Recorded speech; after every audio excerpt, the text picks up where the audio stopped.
How excited are you to be coming to Durham next week? I'm so excited. I actually came to Durham my first year of Grinch, and I had such a blast that week. Everyone was so sweet. The theater was so gorgeous.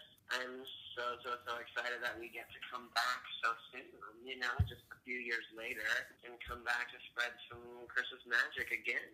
I can't wait. Tell us about your role in the show.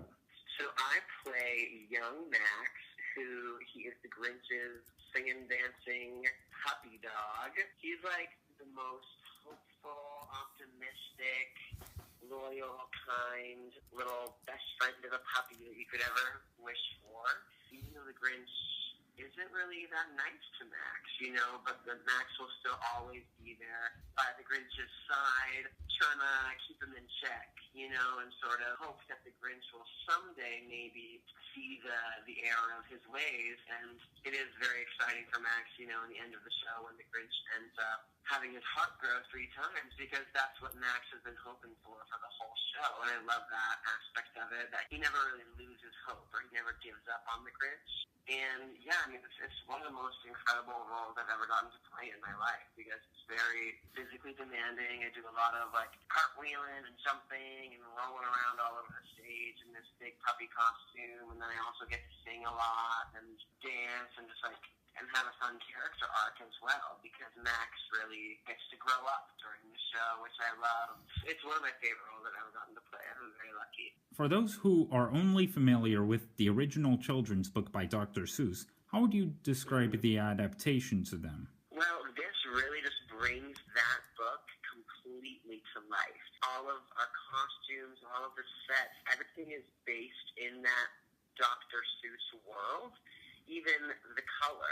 All of our costumes are only in the colors that are seen in the Dr. Seuss book, which is really cool. But then it's real humans playing all these roles and bringing it to life on stage. So if you love the book, then you will just absolutely love this musical adaptation, because it is that, and then just enhanced by a million, because it's larger than life. The sets are so beautiful and big. The Christmas tree in Whoville. And then, all the costumes are just absolutely incredible and beautiful. And then there's just wonderful music that has been written by Mel Marvin and Tim Mason to bring Whoville to life in a way that you've never even seen before, that is still very, very faithful to the Seuss legacy and to the book. Yeah, it's a beautiful show. Yeah.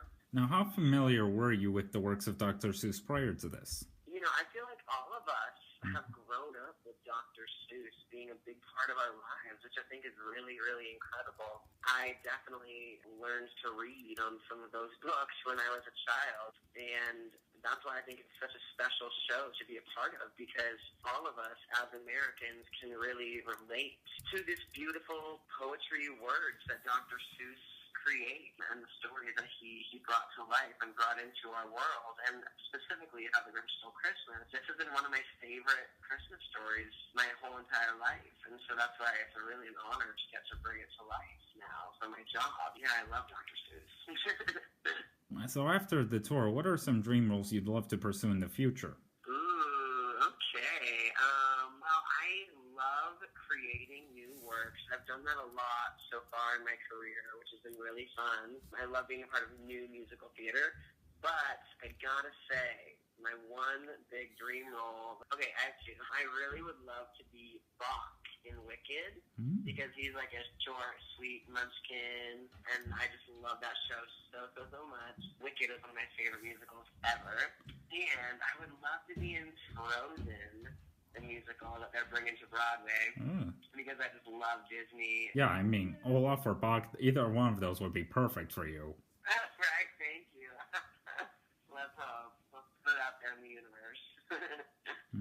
So what advice would you like to give to any aspiring young performers out there? Oh, I would definitely just want to say they should just keep going and keep doing it and always believe in themselves, because it really is possible for all of us to have this as our life. If it's truly your number one passion in the world, then you should just go for it with your whole heart and your whole soul, because I graduated high school a year early, from a small town in Maine, and then I ended up moving to New York City when I was only 17.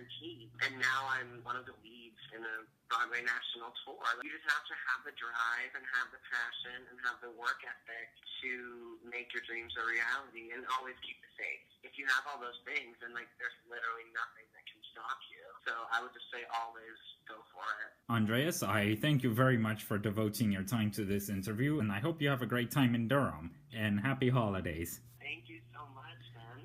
I can't wait.